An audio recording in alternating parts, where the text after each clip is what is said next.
Anywho, throughout your career, what do you think is the biggest highlight that you saw? Like it could be a CD or like a festival or whatever. I mean, what was your biggest highlight? One of the most important things that was like the legendary Monsters of Rock Festival '86 in Castle Donington, England, because it opened up so many doors, and then we did really good. The fans loved it, and that was the first time that we could get the chance to have a worldwide record release, and that was then my first time having a record released in America, and I always wanted to go here, so that was like one of the biggest days in my life.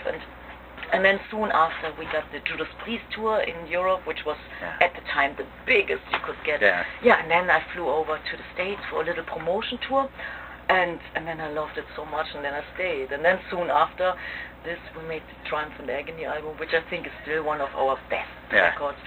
And it's a personal favorite of mine too. Yeah, I can totally understand. But I think, the Monsters of Rock Festival, that was like it. And it was a fantastic bill. It was Ozzy Osbourne, Def Leppard, Motorhead, Bon Jovi, MSG, and God, who else? Was it Wasp on that tour? No. Okay. No, not because I know you toured with Wasp at one point. At '86, that was after the festivals too. Yeah, we toured worldwide with Judas Priest and with Wasp in England. England, because there was a problem with Priest at the time, so they couldn't tour England. So we hopped on the Wasp tour, and it was. But this festival, that was the door opener for everything. So. What was one of your favorite tours?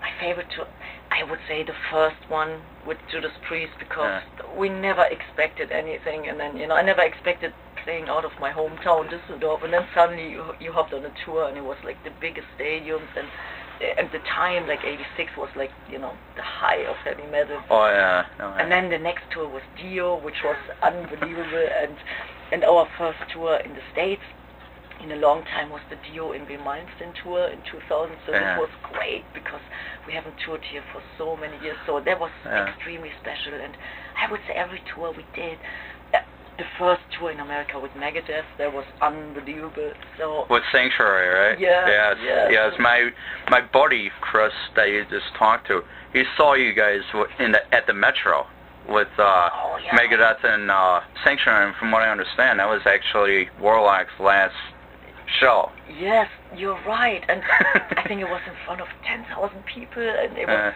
the last gig of this tour, this American tour, and it was wonderful. It was so amazing, and I remember people were, outside, we were talking, and they were lined up, and the audience was like so enthusiastic.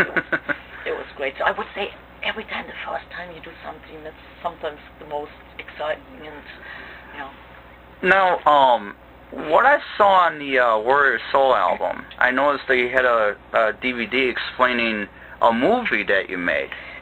Yeah, that was actually the first time, and it was so much fun. The movie is called Anub, The Path of the Warrior, and the person who did it, his name is Lou Gasser, and he's an independent movie maker, and the movie is like, very, I wouldn't say low budget, but it's not a major movie, but it has so much heart and soul in it, and it was my first time that I played a part in a movie, and I have actually a really cool part. It's the girl is called Meha, and she's like a warrior, and it was so great to do it, and we did it in Switzerland, in the mountains.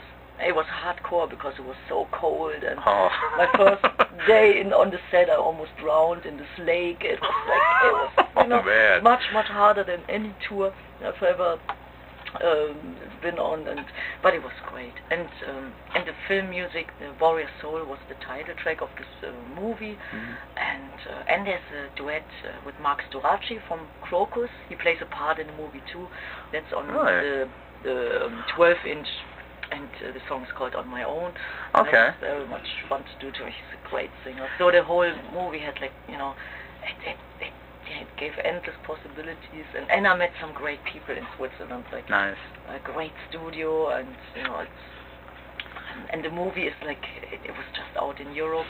And I think, here you can maybe find it like, I don't know, as a bootleg or something, but it's not officially released in the States. So. Oh, yeah, because, I've been actually looking for that, and no matter where I go, I can't find it. Yeah. So I'm like, okay, maybe it's not released yet. I tell you, like, you know, putting out a record is hard, but putting out a movie is even harder, more difficult. Yeah. And, you know, so, yeah, but you can find it, you know, check on the internet. Definitely. Well, hey, thank you, Dora.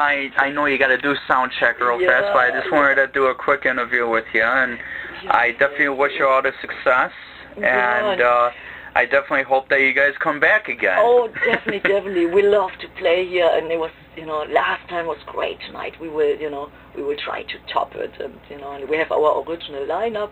That's Joe Taylor on guitar, and Johnny D on drums, Nick Taylor on bass, and we have our Italian guitar player with us, Luca Picciotta. So, you know, we are all like, you know, we are a good team, and we rehearsed well. The last couple of gigs went really great, so that's great. So we will give it our all tonight, and we are psyched. Well, definitely. Well, hey, like I said, I definitely wish you all the luck, and this is Chicago Jay signing off for Doro Pesch. Ciao, guys.